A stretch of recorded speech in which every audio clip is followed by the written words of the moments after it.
الحمد لله رب العالمين والصلاة والسلام على سيد الأنبياء والمرسلين وعلى آله وأهل بيته الطيبين والطاهرين والمعصومين أجمعين، وخصوصا على سيدنا غوث العالمين المكين. أعوذ بالله من الشيطان الرجيم، بسم الله الرحمن الرحيم. ولا تحسبن الذين قتلوا في سبيل الله أموات بل أحياء عند ربهم يرزقون. وقال تعالى: إن الذين يؤذون الله ورسوله لعنهم الله في الدنيا والآخرة وأعد لهم عذابا مهينا. صدق الله العلي العظيم وصدق رسوله النبي الحبيب الكريم. وقال عليه الصلاة والسلام: حسين مني وأنا من حسين، أحب الله من أحب حسينا. وقال عليه الصلاة والسلام أيضا: شهدت قتل الحسين عنك. وكما قال عليه الصلاة والسلام: وقال تعالى: إن الله وملائكته يصلون على النبي يا أيها الذين آمنوا صلوا عليه وسلموا تسليما. اللهم صل على سيدنا مولانا ونبينا وشفيعنا محمد مالك الطول والإكرام وعلى آله وصحابه وسلم، وعلى سيدنا غوث العالم وعلى ولده سيدنا مرشدنا معجز حاضرین السامعین اکرام، عاشقان و محبان مصطفیٰ و اہل بیت مصطفیٰ و جدران شہداء کربلا، آج ماہ آزاد شکر ہو اے ماہ محرم پاکے شب محرم پاکر لوچن عالم علم عقلی و نقلی واقف اسرار خفی و جلی اعلیٰ حضور پاک قبلہ و کعبہ سیدنا و منجانا و مرشدنا حضرت سید شاہ مہر علی القادری الحسانی الحسین القمری علی جدہ نبینا و علیہ الصلاۃ والسلام پاکے پوتر عرس شریف محفل پاکے مسجد خانقاہ قادریہ شریف কল্যাণপুরে আমরা ভক্তবৃন্দদের উপস্থিত হওয়ার তৌফিক আল্লাহ প্রদান করেছেন। আল্লাহ হুজুর পাক কিবলা ও কাবা পাকের সাদিকায় আমাদের প্রত্যেকের হাজিরা খানার কবুল ও মঞ্জুর হোক, আমিন। হুজুর পাকের জীবন পাকের তাজকিরা পূর্বে অত্যন্ত দুঃখ এবং ভারাক্রান্ত হৃদয়ে আমরা স্মরণ করছি মজলুম কারবালা, শহীদ কারবালা, ইমাম আলী মাকাম মৌলা হুসাইন আলাইহিসসালাম এবং খানদান মুস্তফা পাকে বনি হাশিমে আলী মোহাম্মদ পাক থেকে যারা কারবালার ময়দানে শাহাদত বরণ করেছিলেন, এই 6 মুহররম 61 হিজরির এমনই দিনগুলোতে শাহজাহান কারবালা পাকের শাহাদত পাক পরবর্তী যে আরেকটা ট্র্যাজেডি এবং হৃদয় বিদারক শোকের খানদানে মুস্তফা পাকের উপরে যারা কারবালাতে শহীদ হয়েছেন এবং যারা বন্দী হলেন, ইমাম পাকের কাফেলার অবশিষ্ট যারা বন্দী হলেন, তাদের উপরে যে জুলুম এবং নিপীড়নের আর একটা অধ্যায়, শোকবহ হৃদয় বিদরক আর একটা অধ্যায় রচিত হয়ে আছে। সেই অধ্যায়টাকে মুক্তাসারভাবে অত্যন্ত দুঃখ এবং ভারাক্রান্ত হৃদয়ে স্মরণ করছি। সেখানে আমরা হাদিস পাক থেকে পেয়েছি আশুরার দিনে কিয়ামতের একটা পরিস্থিতি সৃষ্টি হয়ে গিয়েছিল। হাদিস পাকের মধ্যে আসে যে কিয়ামতের যে একটা পরিস্থিতি হবে, সেই পরিস্থিতিটা আশুরার দিনের বেলাতেই সেটা লক্ষ্য করা গিয়েছিল। কিন্তু কিয়ামত হবে আশুরার রাত্রিতে। কিন্তু 61 হিজরি যখন আশুরার দিন ইমাম পাক যখন শাহাদাত বরণ করলেন, ইমাম পাকের শাহাদাত পাককে পরে দিনের বেলাতেই কিয়ামতের একটা আলামত, একটা পরিস্থিতি লক্ষ্য দেখা গেল, পরিস্থিতি সৃষ্টি হয়ে গেল। সেটা হলো সূর্যটা যখন পূর্ণ গ্রাস হয়ে গেল, ইমাম পাকের শাহাদাত পাকের পরে সূর্যটা পূর্ণ গ্রাস হয়ে গিয়েছিল, যার কারণে দিনের বেলায় রাতের মতো অন্ধকার নেমে আসলো। এবং সেই অন্ধকারের মাত্রাটা এমন ছিল যে আকাশের তারাগুলো দেখা যাচ্ছিল। আমরা জানি দিনের বেলায় কখনো তারা দেখা যায় না, কিন্তু আসলের দিনে সূর্য এতটা গ্রাস হয়ে গেছিল, পূর্ণ সূর্য গ্রাস, আকাশে তারাগুলো উজ্জ্বলমান হয়ে গেল এবং রক্ত বৃষ্টি হচ্ছিল। এটা দিনের বেলায় হয়েছিল যে কিয়ামতের একটা পরিস্থিতি সৃষ্টি হয়ে গিয়েছিল। আর 11ই মুহররম পাক যখন আসলো, 11ই মুহররম পাকে আর একটা আশ্চর্যজনক ওয়াকিয়া হয়েছিল, ঘটনা ঘটেছিল। যখন সকালবেলা ইমাম পাকের অবশিষ্ট যারা ছিলেন ওনার কাফেলার, ইমাম পাকের একমাত্র শাহজাদা পাক অবশিষ্ট থাকা 3 জন শাহজাদা পাকের মধ্যে ইমাম আলী মাকামে 2 জন, অর্থাৎ হযরত আলী আকবর এবং হযরত আলী আসগর আলাইহিস সালাম 2 জন শহীদ হয়ে গেলেন। আর ওনার মেজ শাহজাদা পাক হযরত আলী ইবনে হুসাইন, যিনাকে জয়নুল আবেদিন বলা হয়, ইমাম পাকের 3 জন শাহজাদা পাকের নাম আলী ছিল। যিনি বড়, তিনি হচ্ছেন আলী আকবর, তিনি বড় আলী। আর মেজজন উনি হচ্ছেন আলী ইবনে হুসাইন, এবং ছোটজন হচ্ছেন হযরত আলী আসগর, অর্থাৎ ছোট আলী। 3 জন শাহজাদা পাকের নামে আলী ছিল। ইমামে জাইনুল আবেদিন আলাইহিস সালাম তিনি অবশিষ্ট ছিলেন এই কাফেলাতে, পুরুষ, এবং তিনি বালক ছিলেন, জওয়ানও ছিলেন। আর বাকি যারা ছিলেন সবাই নারী ছিলেন। ইমাম পাকের বোনেরা ছিলেন, ইমাম পাকের বিবি ছিলেন, ইমাম পাকের শাহজাদি পাক হযরত সকিনা সালামুল্লাহ আলাইহা ছিলেন, এবং ওনাদের কয়েকজন খাদেমা ছিলেন, নারীরা ছিলেন। 11ই মুহররম পাকে সকাল যখন আসলে মাহদুদেরা যখন ইনাদেরকে এসে বন্দি করলো নির্মমভাবে, কুফাতে নিয়ে যাওয়া হবে।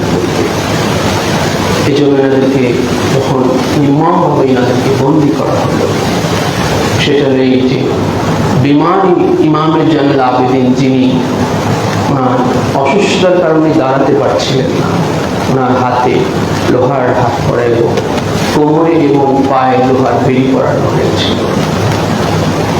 এবং আরো হৃদয় বিদারক ব্যাপার ছিল নারীদের জন্য, সেটা হলো মাওলায়ে কায়নাত এবং খাতুনে জান্নাত পাকের শাহজাদি পাক, অর্থাৎ হযরত জাইনাব এবং উম্মে কুলসুম, ইনাদের সেই নরম বাজুগুলো, ইনাদের কালাই, ইনাদের হাত মোবারকগুলো দড়ি দিয়ে বাঁধা হয়েছিল। যিনারা ছিলেন বেপর্দা, অর্থাৎ মাথায় চাদর বিহীন ছিলেন, আশুরার দিনেই ওনাদের মাথা মোবারক থেকে ওনাদের চাদর মোবারকগুলো ছিনিয়ে নেওয়া হয়েছিল। ওনাদের মাথাগুলো খোলা ছিল, চাদর ছিল। এই অবস্থায় ওনাদের হাতগুলো দড়ি দিয়ে বাঁধা হয়েছিল কারবালার জন্য। সবাইকে উটের পিঠে চড়ানো হলো ইমাম জালাল আবেদিন আলাইহিস সালাম, যিনি উটের পিঠে চড়ে থাকতে পারছেন না, যেন জমির উপর পড়ে যাবে। তখন ওনার পায়ে দড়ি বেঁধে উটের পেটের সাথে দড়ি দিয়ে সেই লোহার বেড়ির সাথে দড়ি দিয়ে বেঁধে দেওয়া হলো, যার দরুন সেই লোহার বেড়ি সেটার আঘাতে আঘাতে রাস্তা দিয়ে ইমাম জালাল আবেদিন আলাইহিস সালামের কদম মুবারক থেকে টকটক করে রক্ত মুবারক ঝরছিল। 11 মুহররম পাকে আশুরার ময়দান হতে আরশে মুআল্লা পর্যন্ত যে একটা পরিস্থিতি সৃষ্টি হলো। 11 মুহররম পাকে আশুরা কারবালা থেকে আরশে মুআল্লা পর্যন্ত একটা পরিস্থিতি সৃষ্টি হলো। সেটা কি? কারবালা পাকে যেটা হলো যে যখন ইনাদের এই বন্দি করে যখন ইনাদেরকে হাঁকানো হলো, ইনাদেরকে যখন নিয়ে যাওয়া হলো কুফার দিকে, তখন রওনা করা হলো, আর ইনারা যখন সেই বেগোর বেকাফন অবস্থায় পড়ে থাকা ক্ষত বিক্ষত লাশ মোবারকগুলোর পাশ দিয়ে যখন যাচ্ছিলেন, তখন সেখানে কারবালার ময়দানে ফরিয়াদ এবং আহাজারের এমন একটা পরিস্থিতি সৃষ্টি হলো। একদিকে হযরত যায়েনাব সালামুল্লাহ আলাইহা, ওনার থেকে আরেকদিকে ইমাম জালাল আবেদিন আলাইহিস সালাম। আজকে একদিন পার হয়ে যাওয়ার পরেও আজ নবী পাকের দেহের অংশ, কলিজার টুকরা ইমাম আলী মাকাম মাওলা হুসাইন আলাইহিস সালামের লাশ মুবারক বেগোর এবং বেকাফন অবস্থায় পড়ে আছে। এটা জমিনের বুকে এর চেয়ে কষ্টদায়ক আফসোস আহাজারির আর কি ব্যাপার হতে পারে। আমরা সাধারণ মারা গেলে আমাদের আত্মীয় স্বজন পাড়া প্রতিবেশীরা এসে আমাদেরকে সান্ত্বনা প্রদান করে দাফন করার জন্য পেরেশান হয়ে যায়, ক্ষতিগ্রস্ত হয়ে যায়। আর সেদিন ইমাম জালাল আবেদিন আলাইহিস সালাম তিনি যখন একাই আছেন কারবালার জমিনে, এই লাশ মুবারকগুলো দাফন করার দায়িত্ব যখন ওনার উপরে, আজ ইমাম জালাল আবেদিন আলাইহিস সালাম উনি যখন সন্তান ইমাম আলী মাকামের, আজ তিনি যখন ভাই হযরত আলী আকবর, হযরত আবুল কাসেম, হযরত আলী আসগরের যখন তিনি ভাই হিসেবে ওনার দাফন করা ওনারই দায়িত্ব। আজ উনি যখন ভাতিজা হযরত আব্বাস আলমদারের, আজ উনারই উপরে দায়িত্ব কারবালার জমিনে ছিল এই লাশ মুবারকগুলো দাফন করা। কিন্তু আজ ইমাম জালাল আবেদিন আলাইহিস সালাম আজ এতটা মজবুর, আজ তিনি এতটা মজবুরি হালাতে কারবালায় যে তিনি লাশ মুবারকগুলো দাফন করতে পারতেছেন না। তিনাকে নির্মমভাবে বন্দী হয়ে তিনাকে লোহার কড়া এবং বেড়িতে বন্দী হয়ে তিনাকে এই বেগোর বেকাফন হয়ে পড়ে থাকা লাশ মুবারকগুলোর পাশ দিয়ে ওনাকে চলে যেতে হচ্ছে। এটা সন্তান হিসেবে এবং ভাই হিসেবে, আত্মীয় হিসেবে যখন ইমাম জালাল আবেদিন আলাইহিস সালাম কারবালার জমিনে, এটা ওনার কাছে এটা কতটা কষ্টের ব্যাপার ছিল সেটা বলে বোঝানোর সাধ্য আমাদের নাই। তাই আমাদের আকা মাওলা পীর মুর্শিদ পাক সেই কারবালার সেই পরিস্থিতিটা আমাদের মাঝে তুলে ধরেছেন। আমরা সেই শোক গাথাগুলো আমরা চপনা করি, আমরা সেগুলো চর্চা করি, যেটা পীর মুর্শিদ পাক সেই মা যায়েনাব সালামুল্লাহ আলাইহার সেই ফরিয়াদটা কারবালার ময়দান থেকে যখন তিনি আরশে মুআল্লা পর্যন্ত পৌঁছে দিলেন, উনি বললেন যে ফরিয়াদে রব্বে আকবার। পহলা আহাজারিটাই ওনার ছিল যে ফরিয়াদে রব্বে আকবার, ফরিয়াদ। আজ আহাজারি, আজ অভিযোগ, আজ ফরিয়াদ মানে অভিযোগ। আজ রব্বে আকবার, হে মহান রব্বুল আলামিন, ফরিয়াদ রব্বে আকবার বেগোর বেকাফন है, लखते दिले पैगंबर বেগোর বেকাফন হয়। আজ কারবালাতে কে বেগোর বেকাফন অবস্থায় আজ কে পড়ে আছে? সেই ফরিয়াদটা যায়েনাব সালামুল্লাহ আলাইহা রব্বে আকবার খোদা তাআলা আরশে মুআল্লাতে আজকে দিতেছেন, যে যিনি হচ্ছেন লাখতে পয়গম্বর, যিনি জনাবে মুহাম্মদুর রাসূলুল্লাহ সাল্লাল্লাহু আলাইহি ওয়াসাল্লামের কলিজার টুকরা, যিনি রাসূলুল্লাহর দেহের অংশ আছেন, ইমাম আলী মাকাম মাওলা হুসাইন আলাইহিস সালাম। আজকে দোষে নবী का जो सैयदे ज़मा था, आज সেই জামানার মালিক, সার জামানার মালিক জনাবে মোহাম্মদ রাসূলুল্লাহ সাল্লাল্লাহু আলাইহি ওয়াসাল্লাম দোষে নবী का রাকিব, আজ যে নবী পাকের ঘাড়ের উপরে যিনি সওয়ারি হন, যিনি সওয়ার হন, যিনি আরোহী হন, দোষে নবী মানে নবী পাকের ঘাড়ের উপরে যিনি রাকিব হন মানে আরোহী হন, চড়ে বসেন। নবী পাকের ঘাড়ের উপরে যিনি চড়ে বসেন, যিনি রাকিব হয়ে যান, আজ সেই রাকিব আজ নবী পাকের ঘাড় মুবারকের উপরের আরোহী আজকে কারবালার জমিনে বেঘোরে কাফন অবস্থায় পড়ে আছে। এটা যায়েনব সালামুল্লাহি আলাইহার ফরিয়াদ ছিল রব্বে আকবারের দরবার পাকে। এই জন্য তিনি আল্লাহ পাকের দরবারে এই ফরিয়াদ গুলো করতেছেন যে উনকা তানে মুতাহহার বেগোর বে কাফন হ্যায়। আজ ওনারই দেহ মুবারক খানা, যেই নবী পাকের যেই ঘাড়ের উপরে যেই দেহ মুবারক খানা চোখওয়ার, সেই দেহ মুবারক খানা আজ কারবালার জমিনে বেগোর বে কাফন অবস্থায় পড়ে আছে। এইভাবে যখন উনি এক একটা করে আহাজারি ফরিয়াদ করতেছেন, সর্বশেষ যখন এই ফরিয়াদ গাথাগুলো যখন আল্লাহর আরশে মুআল্লায় যখন আঘাত আনতেছে, আল্লাহর আরশে মুআল্লাকে যখন এই ফরিয়াদগুলো যখন পৌঁছে যাইতেছে, তখন পীর মুর্শিদ পাক সেই কারবালার এই ফরিয়াদ আরশে মুআল্লায় কি ইফেক্ট হলো, আরশে মুআল্লায় কি প্রভাব ফেললো কারবালায়। হযরত যায়েনব সালামুল্লাহি আলাইহার এই ফরিয়াদ সেই দিন 11ই মুহররমের সেই দিন ছিল, সেই দিন আরশে মুআল্লায় কি হলো সেই দিন, সেটাও পীর মুর্শিদ পাক তুলে ধরলেন যে থর্রায়ে আরশে কুরসি ফরমাতি থি जो ज़ैनब या रब मेरा आदर में गुर में काफिर है। आए फरिया आए रब्बे আকবার, হে খোদাওয়ান কুদ্দুসুল জালাল, যে দেখো যে আজ সেই নবীর দেহ মুবারকের রাখে নবীর লখে পয়গম্বর আমার ভাই মাওলা হুসাইন আজ কারবালার জমিনে বেগোর বেকাফর অবস্থায় পড়ে আছে। যখন এই আহাজারির এই হাল যখন আল্লাহর দরবারে যখন আঘাত আল্লাহ আরশে মুআল্লায়, পীর মুর্শিদ পাক বলেন তখন তার রায় আরশে কুরসি, আল্লাহ পাকের আরশে মুআল্লা থরথর করে কেঁপে উঠল। তো সেই দিন 11 মুহররম পাক ছিল এই বন্দি কাফেলার আহাজারিতে আরশে মুআল্লা কেঁপে ওঠার দিন, আরশে মুআল্লা থরথর করে কেঁপে ওঠার দিন। রায় আরশে কুরসি ফরমাতে থি যায়েনব, যখন যায়েনব সালামুল্লাহি আলাইহা এটা যখন উনি ফরমাচ্ছিলেন, আল্লাহ পাকের দরবারে ফরিয়াদ ফরমাচ্ছিলেন, আল্লাহ পাকের আরশে মুআল্লা থরথর করে কেঁপে উঠল। কেন? যে আল্লাহ পাক বেচैन হয়ে গিয়েছেন। আজ 11 মুহররম পাকের এই দৃশ্যটাও, কারবালার এই পরিস্থিতি আল্লাহ পাক বেচैन। কেন আরশে মুআল্লা থরথর করে কাঁপছে? কারণ আল্লাহ পাক বেচैन হয়ে গেছেন খানদানে পাকের আহাজারিতে, আল্লাহ পাক পেরেশানি হয়ে গিয়েছে। এই জন্য আল্লাহ পাকের আরশে মুআল্লা থরথর করে কাঁপতেছে।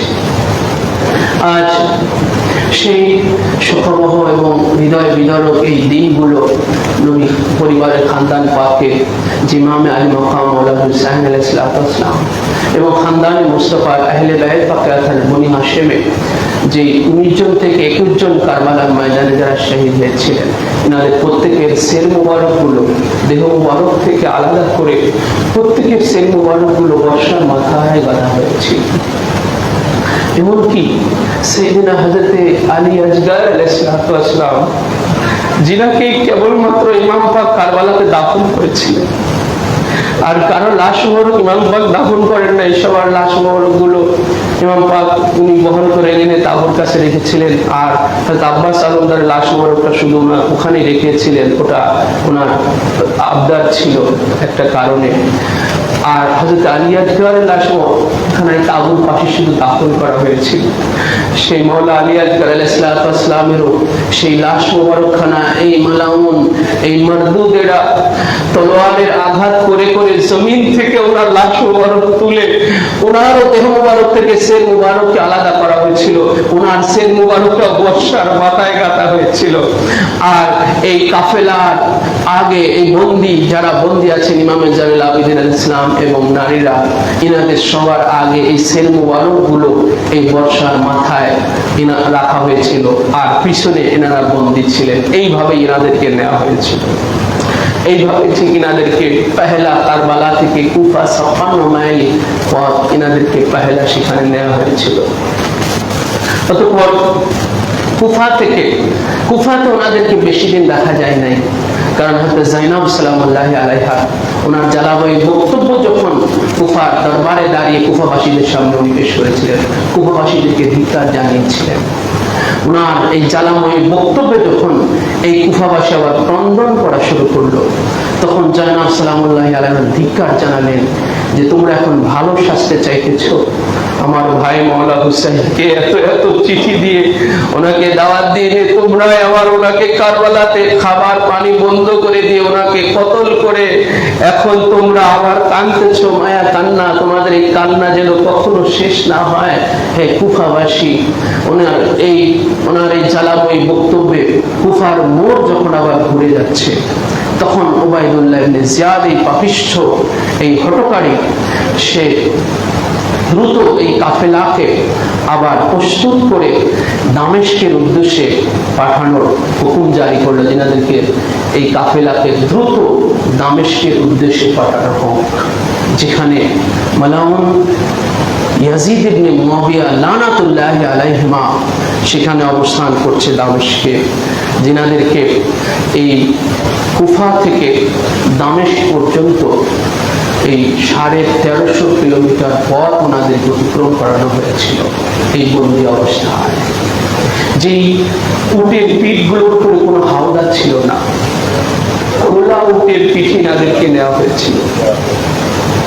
পহেলা কারবালা থেকে কুফা এবং কুফা থেকে দামেস্ক একটা ছোট একটা শর্টকাট একটা পথ ছিল, কিন্তু এই পথটা ছিল লোকাল পথ, ওনাদেরকে এই পথে মুভ করানো হয়নি, নেওয়া হয়নি। মেন রাস্তা দিয়ে নেওয়া হয়েছিল। কেন? যে মেন রাস্তায় অনেক শহর আছে, অনেক লোকালয় আছে, অনেক নগরী আছে, এই জন্য মেন রাস্তা দিয়ে ঘোরানো হয়েছিল, যার দল 1350 কিলোমিটার পথ অতিক্রম হয়ে গেল। এনাদেরকে নির্মম ভাবে এই এতগুলো পথ ওনাদেরকে অতিক্রম করানো হয়েছিল।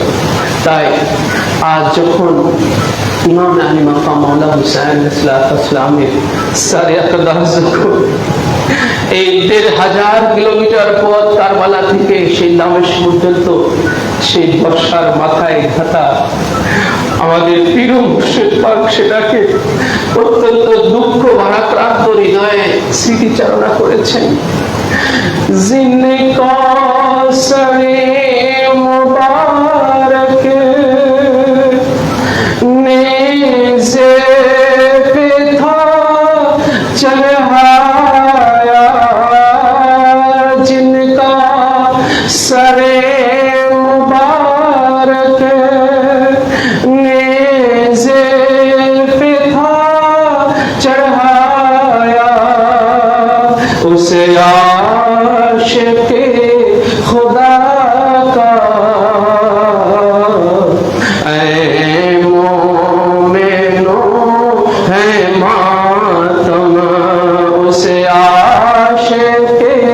खुदा का ऐ मोमेनो है मातम। প্রিয় মুর্শিদ পাক সেই নির্মম দৃশ্যের স্মৃতিচারণা করলেন যে জিনকা সরে মুবারক নেজে पे था चढ़ाया, जिनार सारे আকদাস, जिनार सार मुबारक আজ বর্ষার মাথায় চড়ানো হয়েছে, লটকানো হয়েছে। उस आशिक़े खुदा का मोमेनो है मातम। তিনি আল্লাহ পাকের এত বড় আশিক ছিলেন, যার কারণে আজ কারবালায় আজ সেই ইশকের বন্ধনে ইমামে আলী মাকাম আজ উনি আজকে বাঁধা, সে আল্লাহর ইশকে আজ বাঁধা পড়ে ইমামে আলী মাকাম আজ আল্লাহ পাকের এত ইশকের পরিচয়, আশিকের পরিচয় দিয়েছেন। সেই খোদা তাআলার ইশকে আজ এই শাহাদাত পাকের এই মহান কুদরত আজকে প্রকাশিত হলো।